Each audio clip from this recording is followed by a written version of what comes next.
4 দিনের রাষ্ট্রীয় সফরে প্রধানমন্ত্রী এই মুহূর্তে চীনে আছেন।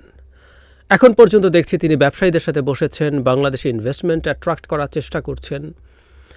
এই সফরটা আমরা খুব মন দিয়ে খেয়াল করব এবং সফর শেষ হওয়ার পর দুই দেশের যৌথ ঘোষণা এবং কী ধরনের সমঝোতা স্মারক, এবার কোনো চুক্তি হবে না, অলরেডি পররাষ্ট্রমন্ত্রী জানিয়েছেন। অনেকগুলো সমঝোতা স্মারক স্বাক্ষরিত হবে বলে বলা হচ্ছে, সেগুলো কেমন হচ্ছে, কি হচ্ছে, সেগুলো নিয়ে আমি বিস্তারিত আলোচনা করব। তার আগে একটা জিনিস হয়তো খেয়াল রাখা দরকার আছে, কারণ এই মুহূর্তে সবচেয়ে বড় প্রশ্ন এসে হাজির হয়েছে সরকারের সামনে, কিভাবে সরকারটি ভারত এবং চীনের মধ্যে সম্পর্কের ভারসাম্য রক্ষা করবে। বলা হয় প্রধানমন্ত্রী শেখ হাসিনা দীর্ঘদিন থেকে প্রতিদ্বন্দ্বিতা করছে পরস্পরের সাথে, এই রকম শক্তিগুলোর মধ্যে ভারসাম্য নিশ্চিত করে চলেছেন, করতে পেরেছেন। কেউ কেউ তাকে ক্রেডিট দেন এবং তার পররাষ্ট্রনীতির খুব প্রশংসা করেন। দীর্ঘদিন থেকে আমি বলছি, অন্যরাও বলছেন অনেকেই, সেটা হচ্ছে আপনি যদি দেশের স্বার্থ বিকিয়ে দিয়ে ভারসাম্য রক্ষা করতে চান, তার জন্য খুব বেশি কৌশলী হওয়ার দরকার নেই, খুব বেশি বুদ্ধিমান হবারও দরকার নেই। বুদ্ধিমান আপনার তখন হতে হয় যখন আপনি রাষ্ট্র এবং জনগণের স্বার্থ নিশ্চিত করে ভারসাম্য করতে চান। যদি আপনি যাকে তাকে যে কোনো কিছু দিয়ে দেওয়ার বিনিময়ে ক্ষমতায় টিকে থাকতে চান, ব্যালেন্স করতে চান, এটা খুব বেশি কঠিন কাজ না।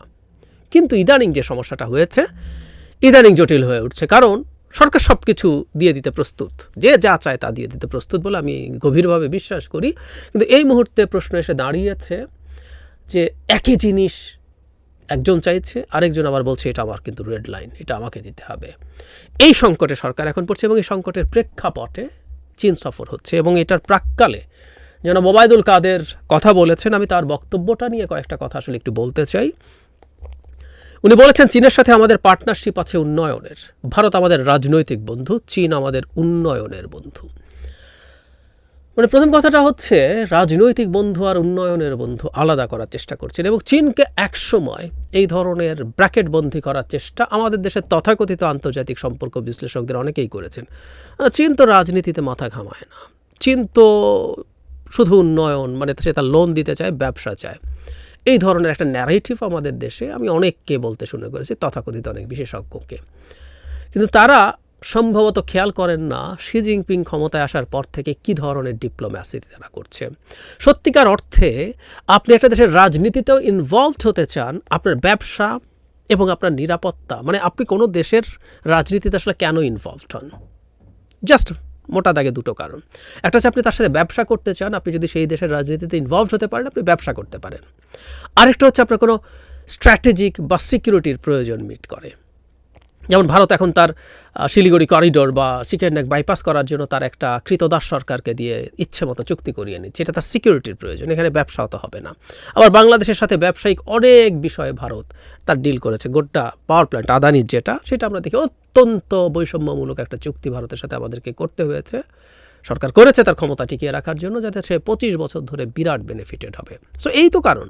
সো চায়না রাজনীতিতে ইনভলভ হবে না, চায়না বাংলাদেশের রাজনীতিতে ইনভলভ হতে চায়। এই সরকারের সঙ্গে বিশেষ করে যদি আমরা স্পেসিফিকলি বলি 2018 সালের পর থেকে আমরা খুব স্পষ্টভাবেই দেখছি, এবং এটাই হবার কথা, এটাই হবার কথা। চায়না কোথায় কোথায় কীভাবে পলিটিক্সে ইনভলভড হয়েছে শি জিনপিং সরকারের সময়, সেটা আমি আলাদা ভিডিও করেছিলাম। অনেক ইতিহাস আছে। আমাদের ঘরের কাছে নেপালে অত্যন্ত প্রকাশ্যে তাদের পলিটিক্সে ইনভলভমেন্টের হিস্ট্রি আছে। সুতরাং রাজনৈতিক বন্ধু আর উন্নয়নের বন্ধু বলে কাউকে আসলে আলাদা করা যায় না। কোনো বন্ধুও নেই আসলে। উন্নয়নের জন্য সে টাকা দেয়, তার টাকা দেওয়া দরকার আছে, তার এত টাকা হয়েছে, সে বিআরআই করে ওটা দিয়ে সে বেটার গেইনিং করতে পারে। সে এই টাকা যদি অন্য কোনো ব্যাংক বা কোনোখানে রাখে, তাতে তার যে আয় হয় তার তুলনায় অনেক বেশি ইন্টারেস্ট সে পায়। তার চাইতে জরুরি কথা, সে সেখানকার সরকারগুলো, বিশেষ করে করাপ্ট সরকারগুলোকে কিনে নেওয়া যায়।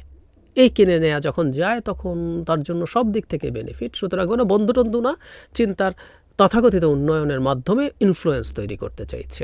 এখন এই জায়গাটাতেই ব্যাপার, সেটা হলো সরকার অন্তত দুটো চীনের আগ্রহের জায়গায় ভারত বাগড়া দিয়েছে। আমরা এর মধ্যে জানি একটা হচ্ছে তিস্তা প্রজেক্ট, যেটা বাংলাদেশ অংশে তিস্তা নদী শাসন এবং সেখানে রিজার্ভার তৈরি, পানি জমানো, ব্লা ব্লা ব্লার একটা প্রজেক্ট, যেটা চীন দীর্ঘদিন থেকে চেয়েছিল। তার জন্য $1 বিলিয়ন ইনভেস্টমেন্ট করবে তারা, এবং চীনের রাষ্ট্রদূত শুধু বারবার বলেছেন তা না, রাষ্ট্রদূত ওই এলাকা ঘুরে এসেছিলেন একবার, ঘুরে এসে তাদের ওখানকার লোকাল মানুষদের সাথে কথা বলেছেন, তাদের সাইকোলজি বোঝার চেষ্টা করছে। সো চীন কতটা আগ্রহী ছিল এটা নিয়ে বোঝা খুব স্পষ্ট। যদিও প্রধানমন্ত্রী ভারত থেকে ফিরে আসার পর চীনের রাষ্ট্রদূতকে যখন জিজ্ঞেস করা হয়েছে তখন উনি বলেছেন যে এটা বাংলাদেশের স্বাধীন ইচ্ছে, যেহেতু তিস্তা নদী বাংলাদেশের, সিদ্ধান্ত বাংলাদেশের, এগুলো ডিপ্লোম্যাটিক কথা আমরা বুঝি। এদিকে মোংলা বন্দরটা নিয়েও চীনের আগ্রহ ছিল, চীন চেয়েছিল সেটা ডেভেলপমেন্ট করতে, কিন্তু এই মোংলা বন্দরও আমি আলাদা ভিডিও করে দেখিয়েছি যে ভারত এই মোংলা বন্দর চায়। ভারতের পত্রপত্রিকায় এসছে, ইকোনমিক টাইমসে, আমাদের কেউ পাবলিশ করেছে। ভারতের প্রতিনিধি দল রীতিমতো বাংলাদেশ ঘুরে চলে গেছে, মানে এটাও চায়নাকে দেয়া হবে না। সুতরাং চায়নার কোনো স্ট্র্যাটেজিক প্রয়োজন সরকার মেটাবে না, আর চায়না প্রচুর ঋণ দিতে থাকবে, এটা কতটুকু হয় সেটা দেখার আছে। মানে চায়নার ব্যবসায়ীরা এখানে ইনভেস্ট করবে এই এক্সপেক্ট করা হাস্যকর। প্রধানমন্ত্রী আহ্বান জানালেও, কারণ বাংলাদেশে এফডিআই বা ফরেন ডিরেক্ট ইনভেস্টমেন্টের কোনো পরিস্থিতি বিরাজ করে না। মানে যে দেশটায় বিদ্যুৎ গ্যাসের চরম সংকট আছে, লোডশেডিং হচ্ছে, গ্যাস দিতে পারছেন না, মানে পাওয়ার ছাড়া শিল্প উৎপাদন হাস্যকর, যে দেশে মারাত্মক রকম আমলাতান্ত্রিক জটিলতা, ঘুষ দুর্নীতি আছে, ইজ অফ ডুইং বিজনেস বলে যে র্যাঙ্কিং একসময় প্রকাশিত হতো, তাতে আমরা অত্যন্ত নিচের দিকে ছিলাম। এবং সবচেয়ে জরুরি কথা, একটা আনস্টেবল ডলার মার্কেটে, যেখানে টাকা ডলারের বিনিময়ে খুবই খারাপ অবস্থা আছে, সেখানেও ইনভেস্টমেন্ট হওয়ার সম্ভাবনা খুব কম।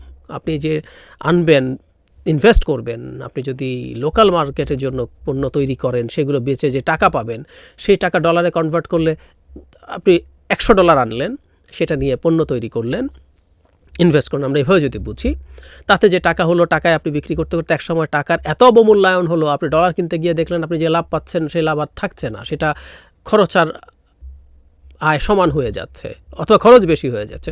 সো এরকম জায়গায় এফডিআই হবে না। তাহলে কি হতে পারে? চীনের সরকারকে ঋণ দেওয়ার কথা ভাবতে পারে, যেটাকে লাইন অফ ক্রেডিট বা এলওসি বলে। চীন অনেকগুলো কমিটমেন্ট শি জিনপিং যখন বাংলাদেশে এসেছিল তখন করেছিল, সেগুলোরও যে খুব বেশি আলোর মুখ দেখেছে তা না, অনেক টাকা দিয়ে দিয়েছে তা না, যা তারা কমিটমেন্ট দিয়েছিল তার 1/4 ঠিক মতো দেয়নি, 1/5 কম, 1/5 মতো দিয়েছে বলা যায়। এখন ব্রিজ বাস্ট হয়েছে, প্রকল্প পাস হয় না, প্রকল্প হলে টাকা ছাড় হয় না, নানান রকমভাবে ঝুলতে থাকে। সো চীন কতটুকু টাকা দেবে সেটা দেখার ব্যাপার আছে। তবে একেবারেই কিছু করবে না বলে যে এক ধরনের পারসেপশন আছে, চীন তার স্ট্র্যাটেজিক গোল ফুলফিল না হওয়ার কারণে ক্ষুব্ধ হয়ে করবে, এটাই আমার দ্বিমত আছে। কারণ হলো চীন চাইবে না পুরোপুরি সরকারের হাত ছেড়ে দিয়ে তাকে ভারত এবং প্রকারান্তরে আমেরিকার হাতে তুলে দিতে। সুতরাং কিছু তো হবেই, এবং আমরা এই জায়গাগুলো খেয়াল রাখি। কিন্তু ওই কথাটা ইম্পর্টেন্ট, যেটা জনাব ওবায়দুল কাদেরের বক্তব্যের পরিপ্রেক্ষিতে বলতে চাই। যেই দেশ পৃথিবীতে ইনফ্লুয়েন্স তৈরি করতে চায়, তাকে রাজনৈতিক বন্ধুই হতে হয়, তাকে রাজনীতিতে ইনভলভ হতে হয়। চীন রাজনীতিতে ইনভলভ বাংলাদেশে খুব স্পষ্টভাবে আমরা দেখছি। আওয়ামী লীগকে যেভাবে অতি উৎসাহী হয়ে তারা এন্ডোর্স করে, তারা যখন আমেরিকার প্রধানমন্ত্রী বা এই সরকারের বিরুদ্ধে পদক্ষেপ নেওয়ার চেষ্টা করেছে, তখন যেভাবে আমেরিকার বিরুদ্ধে তারা মাঠে নেমেছে, সুতরাং তারাও রাজনৈতিক বন্ধু হবার চেষ্টা করছে। কিন্তু দুই রাজনৈতিক বন্ধুকে কতটা ব্যালেন্স করতে পারবে এবার আওয়ামী লীগ, সেটি দেখার প্রশ্ন থাকবে। এবং প্রধানমন্ত্রী যখন সফর শেষ করবেন, আমরা তখন দেখব আসলে কি ঘটেছে।